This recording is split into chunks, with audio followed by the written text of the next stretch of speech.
안녕하십니까. 아들딸 방문요양의 대표 배종일입니다. 2022년도 변경된 기초연금에 대해서 좀 더 상세하게 말씀드리려고 합니다. 전체 목차로는요, 제가 종합편 하나하고 상세편 18편으로 구성되어 있는데요.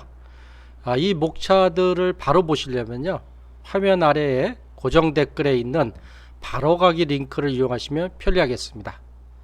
지금부터 말씀드리려고 하는 것은 제2편 소득의 종류 및 계산 방법에 대해서 말씀드리도록 하겠습니다. 소득의 종류와 계산 방법, 가장 먼저 기초연금 조사 내용 및 범위에 대해서 말씀을 드리고요.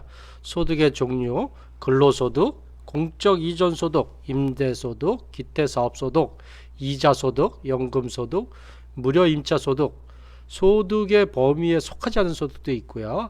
요약 정리해드리고 마지막으로 소득에 대해서 계산을 좀 해드리도록 하겠습니다.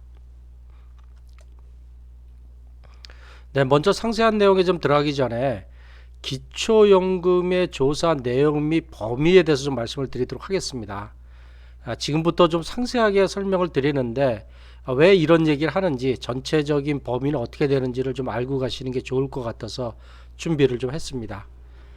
처음에 소득인정액인데요. 소득인정액은 소득과 재산을 계산하는데, 조사 내용은 소득이 변했는지 재산이 변했는지 하는데, 소득에서는 근로소득에 대해서는 월 급여액이 변동을 하는지, 취업을 했는지, 퇴사를 했는지, 이직했는지, 사업소득이 있다 그러면 사업소득이 변동이 됐는지, 사업자 등록을 했는지, 휴업이나 폐업을 했는지, 재산소득에 대해서는 연금이나 이자소득이 발생했는지 변동했는지, 공적 이전소득은 공적연금의 급여액 변동이 되는지를 보고요. 재산액의 증감에 대해서는 재산의 증감, 매입이나 매도 증여했는지, 재산가액이 변동했는지를 보고 있습니다. 수급자의 유형이로는 인적 변동에 가구 유형이 변동했는지, 결혼했는지, 이혼했는지, 사실혼, 사실 이혼도 포함하고요. 본인 또는 배우자가 사망했는지, 또는 수급 정지 여부가 발생했는지, 교정시설에 입소했는지, 행방불명됐는지, 실종, 가출, 해외, 장기, 체류 등을 보고요. 수급권이 상실됐는지, 직역연금 수급권이 발생했는지, 변동했는지, 소멸했는지도 보고 있습니다. 그리고 기초연금액 변동에 대해서는 국민연금이나 직역연금 수급권 급여액 변동인데요. 국민연금 수급권에 발생을 했는지, 변동, 소멸, 국민연금 급여액, A급여액 변동 등을 보고요. 직역연금 급여액 변동을 보고 있습니다. 그리고 전입, 전출 등에 따른 주소지가 변경됐는지, 계좌가 변경됐는지, 이러한 내용들을 다 조사하고 이러한 범위에서 본다, 이렇게 보면 되고요. 지금부터 말씀드리려고 하는 것은 여기에서 소득에 대해서 소득의 종류와 어떻게 계산을 하는지에 대해서 지금부터 말씀을 드리도록 하겠습니다. 기초연금을 받으려면 소득인정액이라는 계산을 해야 되죠. 이거는 소득평가액 플러스 재산의 소득 환산액인데요. 소득평가액의 산식을 좀 정확히 보면 근로소득에서 103만 원을 빼고 거기에 70%를 곱하고 기타 소득이라 그래갖고 사업소득, 이자소득, 개인연금, 공적연금, 국민연금 같은 경우죠. 무료임차 소득을 더하고 있습니다. 소득의 종류를 좀 보도록 하겠습니다. 첫 번째로 가장 많이 하는 근로소득이 있죠. 이 근로의 제공으로 얻는 소득이고요. 또 사업소득이라 해서 임대소득, 기타 사업소득에서 도소매업, 제조업, 기타 사업을 얻는 소득이 있고, 재산소득으로 이자소득이라 그래서 예금, 적금, 주식, 채권의 이자가 있고, 연금소득이라 그래서 민간의 연금보험, 연금저축 등의 소득이 있고요. 공적 이전소득이라 그래서 국민연금, 직역연금, 산재보험급여 등, 그리고 무료임차 소득이 있겠습니다. 이러한 소득의 종류에 대해서 지금부터 좀 더 상세하게 하나하나 설명을 드리도록 하겠습니다. 근로소득인데요. 근로소득의 산정, 정의는 뭐냐? 근로의 제공으로 얻는 상시 근로소득이다. 한데 여기에 소득세법 규정에 의한 비과세 소득, 식대, 교통비 등은 제하고 계산한다. 그런데 비과세 소득 중에서 연장근로 소득이나 야간근로, 휴일근로로 받는 급여, 또는 국외에서 근로를 제공하고 받는 급여는 포함한다 이렇게 보시면 되고요. 그럼 상시근로소득이란 뭐냐? 상시근로소득이란 3개월 이상 계속적으로 고용되어 월정의 급여를 지급받는 자의 근로소득은 소득으로 계산한다 이렇게 보시면 되는데, 그리고 조사는 어떻게 하냐? 행복 이음에 의한 공적 자료 조회 결과를 반영하는데요. 이게 반영하는 순서가 있습니다. 가장 첫 번째로는 건강보험공단에 있는 직장 가입자 보수 월액을 1순위로 반영을 하고요. 이게 없으면 근로복지공단의 직장 가입자 월 평균 보수, 3순위는 국민연금공단의 직장 가입자 기준 소득 월액, 4순위는 한국장애인고용공단의 장애인 근로자 보수 월액, 5순위는 마지막은 국세청의 근로소득을 반영하고 있습니다. 여기에 또 제외되는 근로소득이 크게 세 가지가 있는데요. 이런 소득은 소득을 받아도 근로소득으로 반영하지 않는다. 첫 번째는 일용근로자 소득, 두 번째는 공공일자리 소득, 세 번째는 자활근로소득인데요. 첫 번째는 일용근로자 소득입니다. 일용근로자 소득세법 시행령 제20조의 근로소득인데요. 근로계약에 따라서 일정한 고용주에게 3개월 이상 계속하여 고용되지 아니한 자, 그러니까 3개월 미만으로 고용된 자의 소득. 건설공사 종사자의 소득인데, 요게 또 동일한 고용주로부터 계속해서 1년 이상 고용된 자는 또 이해되고요. 하역이나 항만 작업 종사자인데, 이것도 또 예외 조건이 있는데, 통상 근로를 제공한 날에 급여를 지급받지 아니하고 정기적으로 근로 대가를 받는 자는 제외한다. 이 얘기는 통상 근로를 제공한 데 급여를 제공받는 분은 소득에서 제외하는데, 정기적으로 근로 대가를 제공하는 분은 소득에 포함한다 이렇게 보시면 되고요. 또 제외하는 소득 중에 공공일자리 소득이 있는데요. 노인 되시는 분들의 일자리 사업이나 장애인 일자리 사업, 공공근로 등에 참여한 대가로 제공되는 근로소득은 제외하고 계산한다.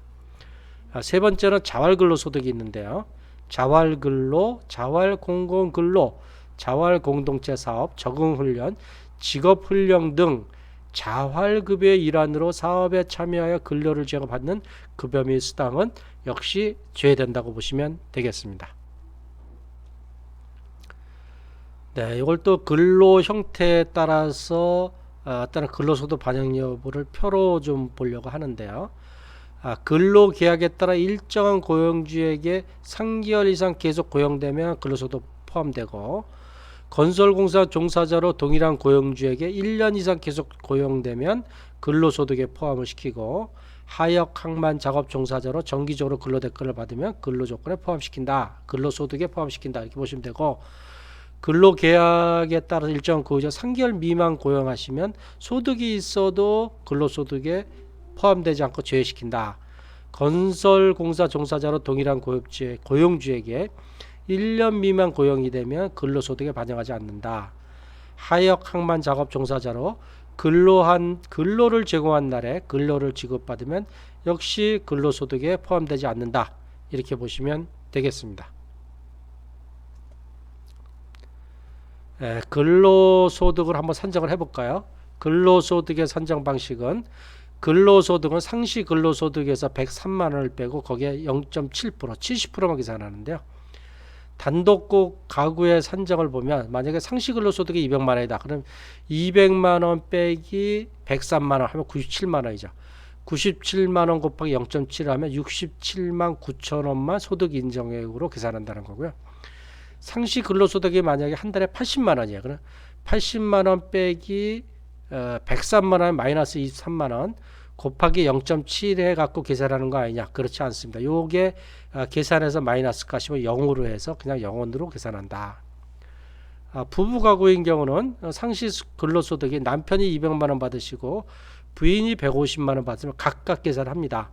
남편 200만원 빼기 103만원 곱하기 0.7을 하고요. 여기에 부인 150만원 빼기 103만원 곱하기 0.7을 하면 남편이 67만 9천원 더하기 부인이 32만 9천원에서 두 분의 총 받는 소득이 350만원이지만 소득 인정액으로 환산을 하면 100만 8천원을 받는다. 이렇게 소득 인정으로 계산된다는 걸 좀 아시면 되겠습니다.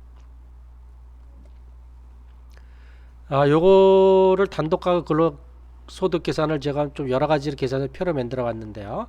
근로소득이 200만 원이면 소득 인정은 67만 9천원 계산되고 300만 원이면 137만 9천원 계산되고 360만 원으로 봤으면 179만 9천원 계산됩니다.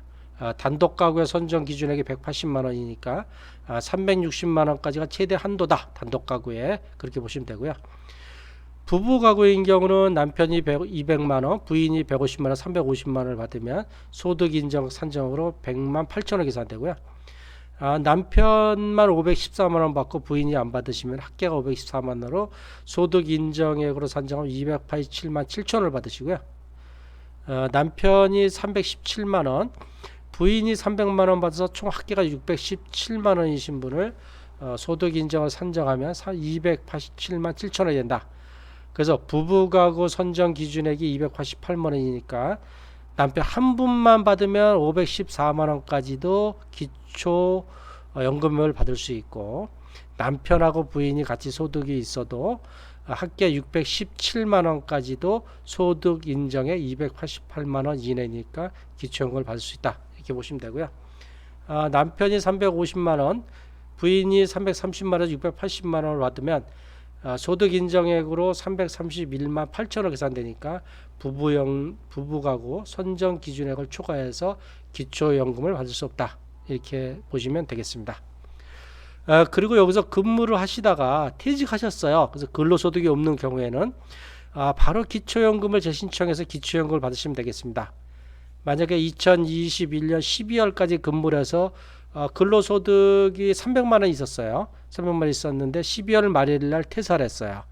그런 경우는 2022년 1월 달에 다시 신청을 하시면 이제 근로소득을 영원으로 해서 다시 기초연금을 받는 소득 인정액을 계산해서 기초연금을 받는지 못 받는지 다시 계산을 하게 되겠습니다. 네, 이번에는 공적 이전 소득에 대해서 좀 알아볼까요? 정의는 각종 법령의 규정에 의한 정기적으로 지급되는 각종 수당, 연금, 급여, 기타 금품인데요. 혹시 이런 공적 소득을 일시급이나 소급 지급분으로 한 번에 받는 경우는 그냥 금융재산으로 소득으로 계산하지 않고 금융재산으로 산정해서 연율 4%로 계산한다는 걸 좀 알아두시면 되고요. 그럼 공적 이전 소득이란 뭐냐? 자, 받는 국민연금이 있고요. 공무원연금, 공무원재해보상법, 군인연금법, 군인재해보상법, 사립학교 교직원연금법, 별정우체국법, 국민연금과 직역연금의 연기에 관한 법률에 의한 연금이 해당이 되고요. 그리고 산업재해보상보험법에 의한 보험급여로 휴업급여, 장애급여, 유족급여, 상병보상연금, 진폐보상연금, 진폐유족연금도 포함이 되겠습니다. 그런데 여기서 이제 산재 발생해서 어떤 보험급여를 받는데 그 산재급여 발생 원천이 근로소득 산정에서 제외되는 일용근로를 하시거나 공공일자리, 자활근로를 하다가 발생된 산재급여인 경우는 공적 이전소득에서 제외된다 라고 보시면 되겠습니다. 공적 이전 소득의 범위 계속 좀 말씀을 드리면요. 독립유공자 예우에 관한 법률, 국가유공자 등 예우 및 지원에 관한 법률에는 각종 급여도 해당이 되는데요. 근데 상기 법률에 의해서 받는 수당 중에서 다음 수당은 소득에서 제외하는데요. 독립유공자 예우에 관한 법률 제14조의 생활조정수당, 독립유공자 예우 및 지원에 관한 법률 제14조 15조와 제16조 2에 의한 생활조정수당, 간호수당, 무공정예수당, 참전유공자 예우 및 단체 설립에 관한 법률 제6조에 따른 참전명예수당은 소득에서 제외한다. 이렇게 보시면 되고, 조사 방법은 행복이음에 의한 공적 조사 자료, 조회 결과를 자동 반영하고요.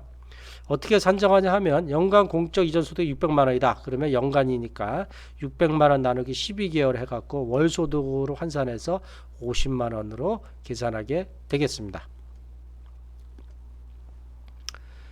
이런 공적 이전 소득 반영 및 공제 현황을 조금 더 좀 상세하게 좀 볼까요? 어떤 이게 생활조정수당, 국가유공자 급여, 지자체 지원, 실업급여, 고용노동부 직업수당과 관련해서 기초연금에는 다 이런 생활조정수당 이거 반영 안 한다. 근데 국가유공자 급여 보상금은 반영을 한다. 그리고 6.25 자녀수당도 반영한다. 그리고 이러한 이장 통장 지책수당이라든지 실업급여, 고용노동부 직업훈련수당을 소득으로 X는 반영을 안 한다는 겁니다. 국민기초생활보장에는 대부분 반영을 하고 있습니다. 대부분 다 반영을 하고 조례근거 복지 대상자 지원만 반영을 안 하고 대부분 반영을 한다.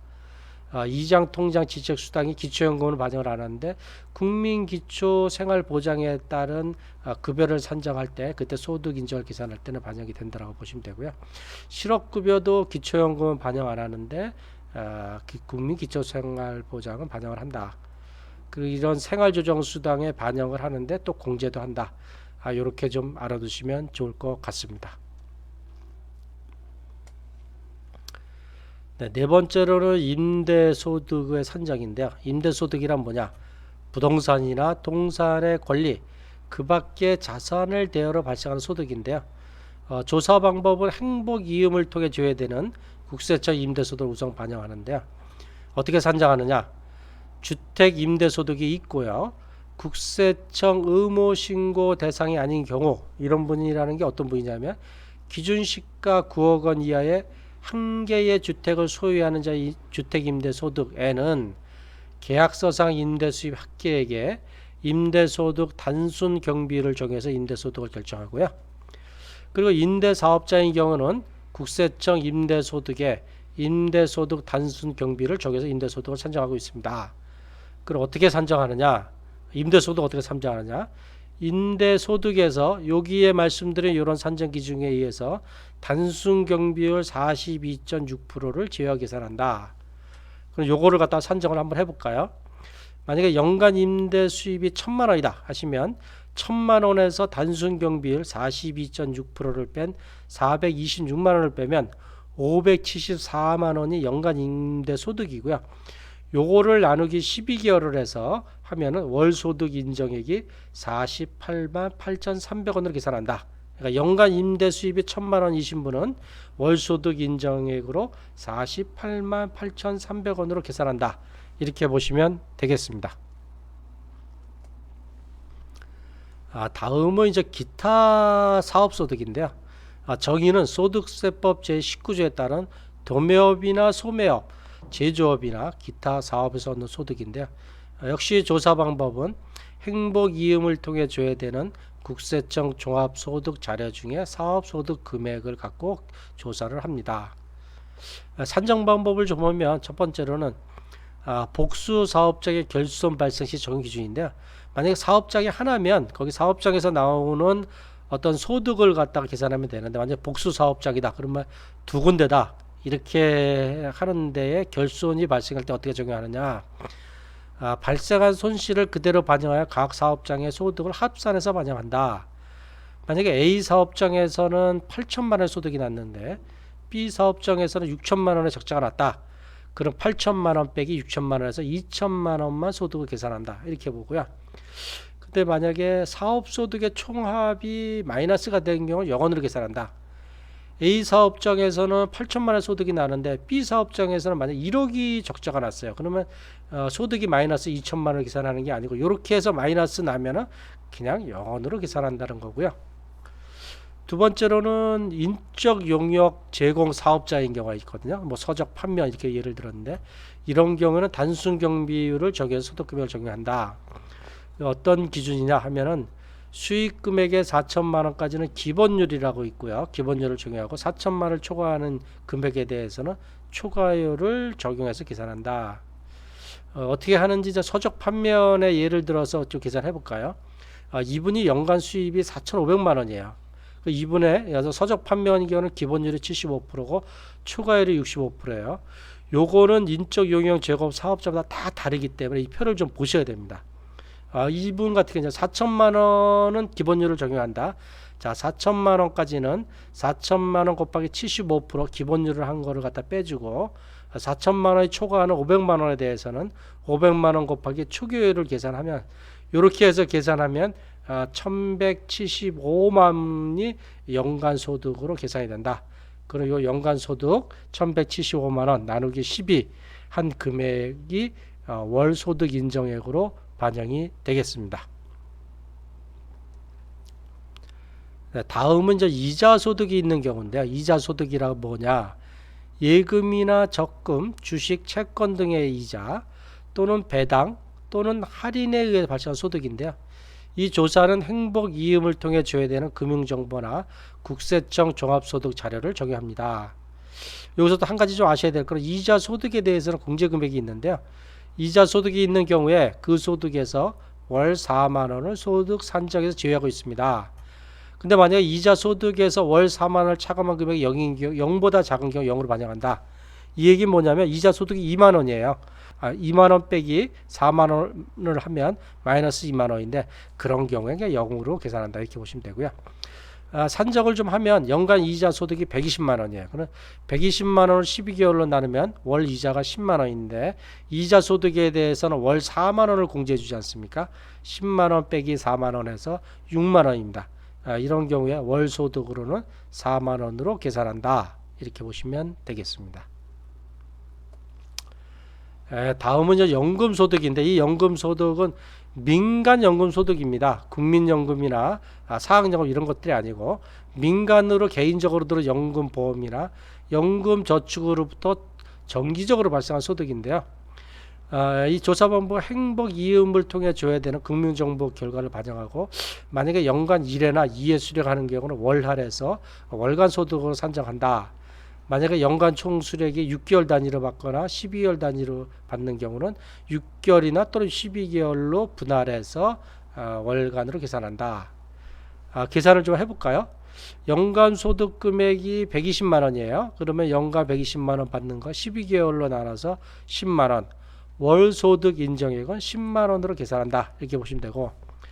근데 혹시 이런 그 민간 연금보험이나 연금저축 일시적으로 받는 경우가 있어요. 일시적으로 받는 경우는 월 소득으로 계산하지 않고 금융재산으로 산정을 해서 연리 4%로 계산을 하면 되겠습니다. 네, 다음은 무료 임차 소득인데요. 이제 무료 임차 소득이 좀 복잡해요. 그래서 좀 길게 설명을 좀 드리도록 하겠습니다. 어떤 경우가 무료 임차 소득이냐? 1촌 이내의 직기의 비속인 자녀입니다. 자녀 소유의 고가주택에 거주하는 본인 또는 배우자에 대하여 임차료에 상응하는 상응하는 금액을 소득으로 인정한다 하는 얘기인데 어떻게 계산하냐 하면 본인 또는 배우자 이건 이제 본인 또는 배우자라는 거는 이제 그 기초연금을 받으실 대상자분들입니다.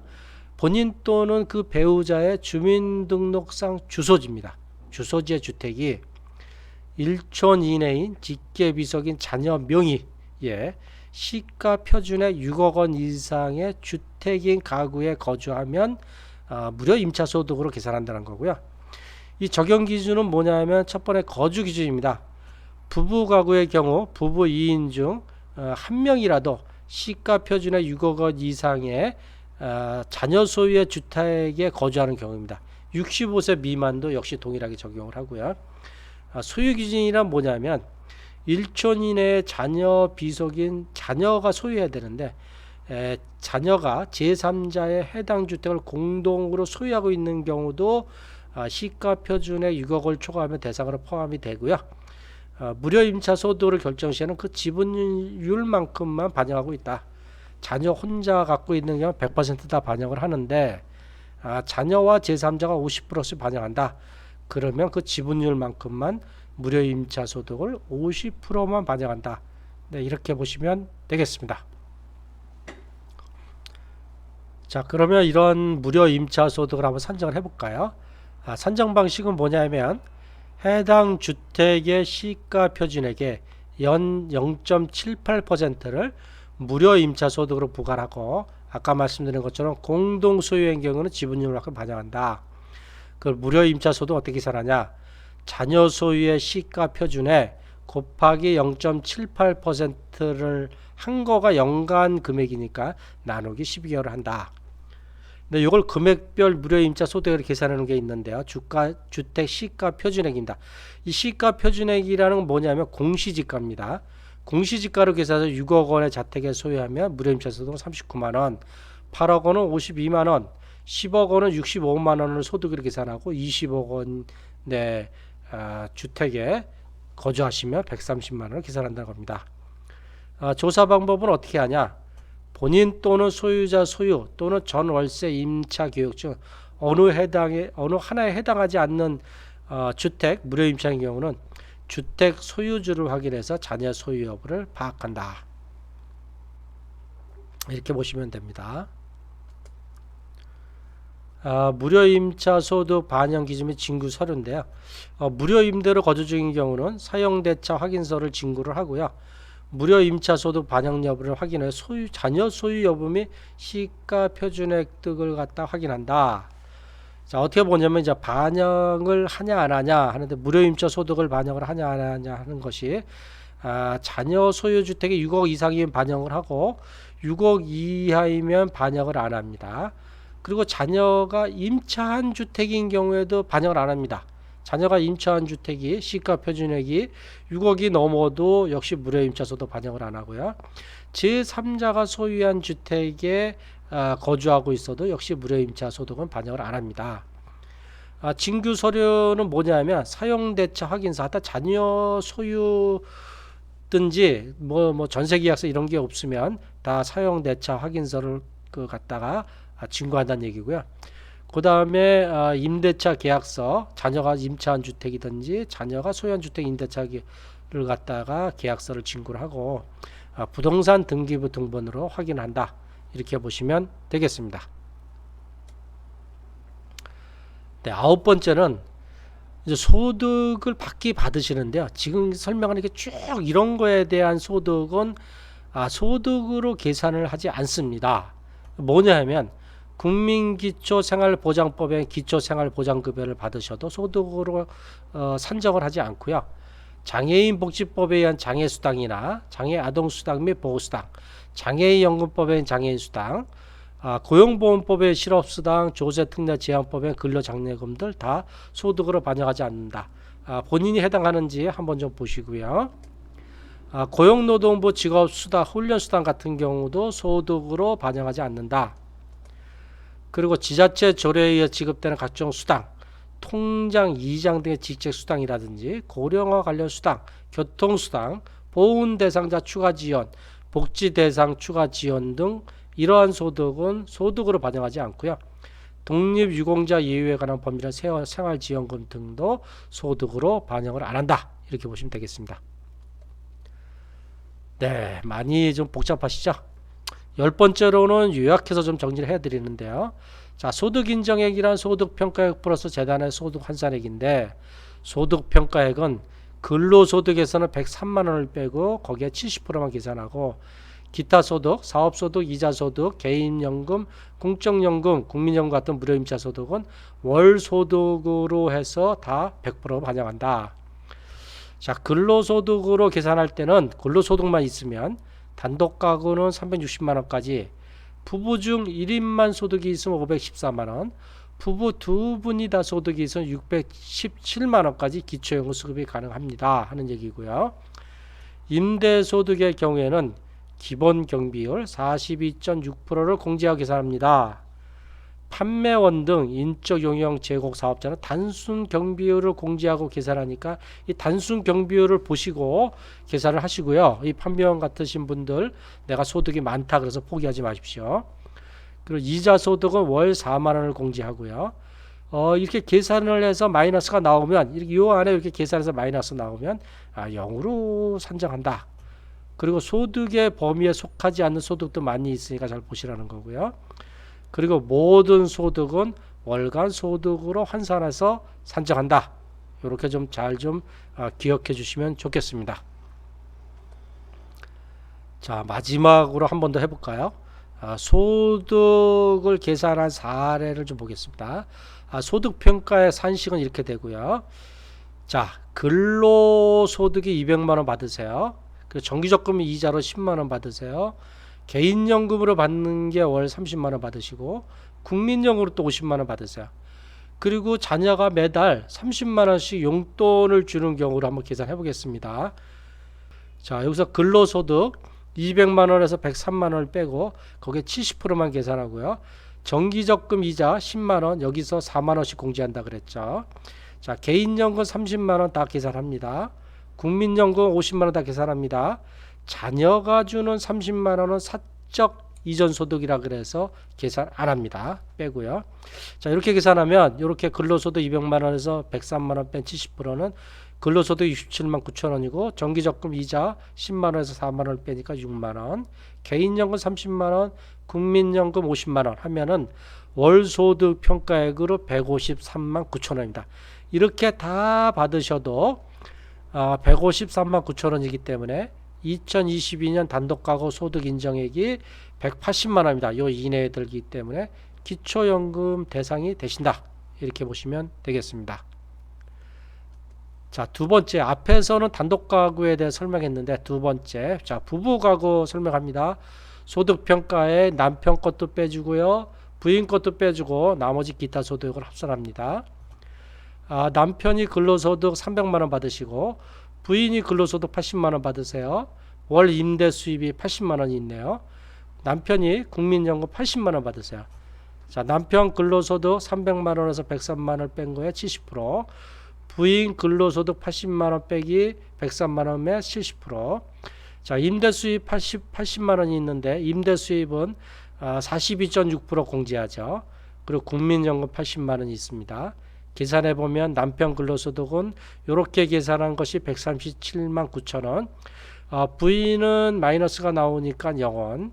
자, 임대 수입은 80만원에서 42.6%를 빼니까 45만 9,200원이고요.